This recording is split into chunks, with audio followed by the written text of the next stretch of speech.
khó đó đời tha khuôn anh mà này ánh quạt mình ai nè kia bán quạt có tờ lót một tè vinh ủa tao nếu bây để quạt tờ lót một tè vinh quạt chạm làm kịch tá quạt tự thương mình chẳng ca kịch bao quát nó cứ kịch trong đây mấy tha cứ kịch là mấy son sắc chỉ môi nâng nè để rồi quạt tranh nè để vay quạt là pe rom thùng ba nâng ta quạt kịch là biến mày chẳng quạt ai kịch thá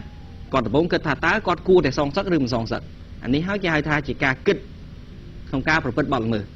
và tóm tiết cứ quan sầm rái chết đấyแต่ผมก็เกิดท่าประพฤติบัดละมือซองสักหรือซองสักอะไรก็บ้านสมัยเจ้าท่าเติร์แต่ซองสักเวียซองสักเนี่ยได้ไวกว่ายังขนมหนักการนั่นคือก้อนเมียนกาสมัยเจ็ดประพฤติบัดละมือในขนมซาเพียบในดำหนักการยังดิฉันเนี่ยฉบับมันตอนใจตอนติดตู้จุ่มปูเนี่ยได้ตรมแต่กึศนั่งสมัยเจ็ดประพฤติบัดละมือปันไหนทีว่ากีท้าหมู่หายได้ได้ซาแต่ตีมวยบัดละมือนี่ปุ่มตอนเมียนรูปเรียงฉบับรอจริงบางห่างไกลตีปีสังคมมันตอนบ้านแต่ตัวร้องหนึบเจสนาการmà giang tiết bởi dương kích chia nị tệ vị thì ta ca kích nâng sầm lại trênประพฤติบอลมือนี่taត្រូវបង្ហាញតាមនីតិវិធីនៅផុសតាំងថាគាត់មានចេតនាប្រព្រឹត្តបទល្មើសយ៉ាងម៉េចនៅពេលដែលគាត់គ្មានការសម្ដែងចេញជារូបរាងជាសម្ភារៈដើម្បីកំណត់អំពីចេតនាទុច្ចរិតរបស់គាត់អញ្ចឹងចាប់ច្បាប់អត់ចែងតន្តិទោសក្នុងសាមភាពនេះទេ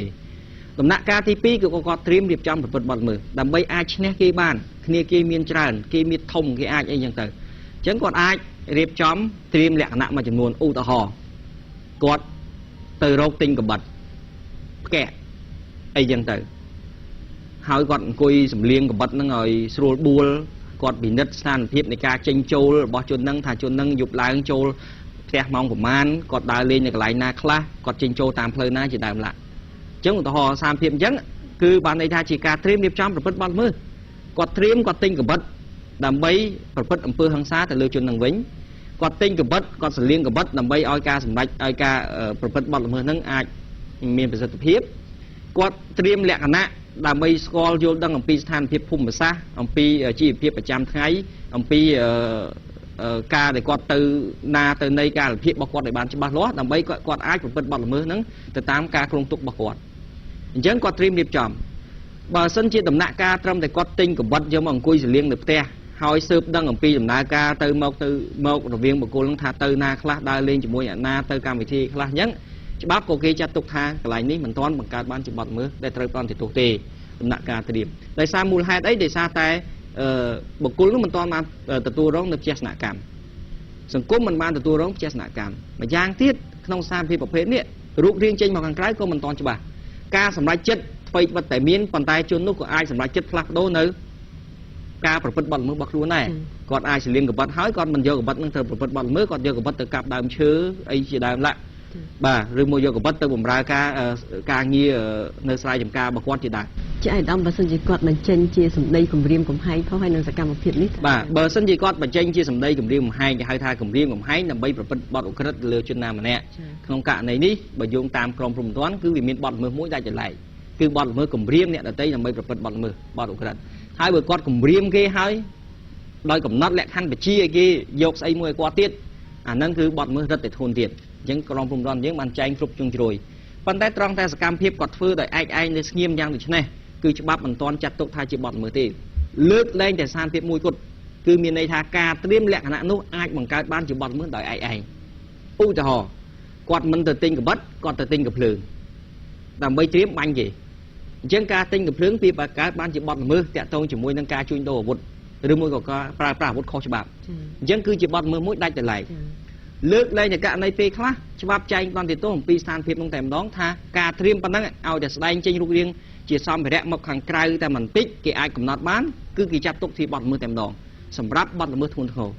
ឧទាហរណ៍ដូចជាបទល្មើសហៅថាបទឧបឃាតឧបឃាតនេះគឺសំដៅប្រភេទការត្រៀមរៀបចំគំនិតមួយដើម្បីគេហៅថាធ្វើអំពើភេរវកម្មណាមួយប្រព្រឹត្តអំពើហិង្សាដើម្បីធ្វើឲ្យប៉ះពាល់ដល់ស្ថាប័នរបស់រដ្ឋណាមួយឧទាហរណ៍គាត់ត្រៀមលក្ខណៈដើម្បីទិញគ្រាប់បែកដាក់បំផ្ទុះកន្លែងស្ថាប័នរដ្ឋណាមួយឧទាហរណ៍អញ្ចឹងអំពើហ្នឹងហៅថាជាអំពើឧបឃាតក្នុងក្រមយើងគឺមានចែងនៅក្នុងមាត្រា451ខ្ញុំសូមអនុញ្ញាតអានជូនដើម្បីងាយស្រួលក្នុងការបកស្រាយជូនមាត្រា451ចែងថាឧបឃាតគឺជាការប្រព្រឹត្តអំពើហិង្សាមួយឬច្រើនក្នុងគោលបំណងបង្កឲ្យមានគ្រោះថ្នាក់ដល់ស្ថាប័ននៃវិជាអាណាចក្រកម្ពុជាឬនាំឲ្យមានការប៉ះពាល់ដល់បូរណភាពនៃដែនដីជាតិអញ្ចឹងបទឧបឃាតនោះចែងផ្ដន្ទាទោសដាក់ពន្ធនាគារធ្ងន់ណាស់គឺ15ឆ្នាំទៅ30ឆ្នាំបាទ ក្នុងអំពើឧបឃាតហ្នឹងគេមានចែងបទល្មើសមួយទៀតនៅឯបជាមួយនឹងអំពើឧបឃាតហ្នឹងគឺគេចែងអំពីបទល្មើសឧទាហរណ៍ការរួមគំនិតក្បត់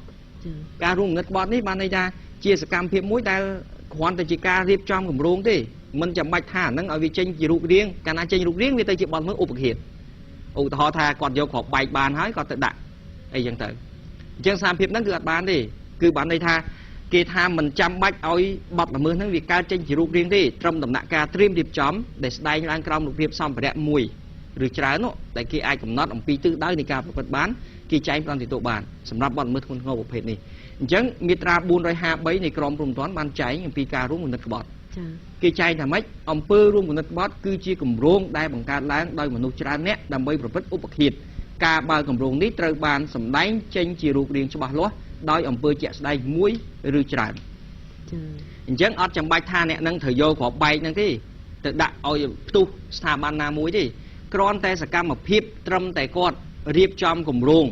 ហើយការគម្រោងរបស់គាត់នឹងអាចស្ដែងចេញជារូបភាពជាក់ស្ដែងឧទាហរណ៍បញ្ជាអីទិញ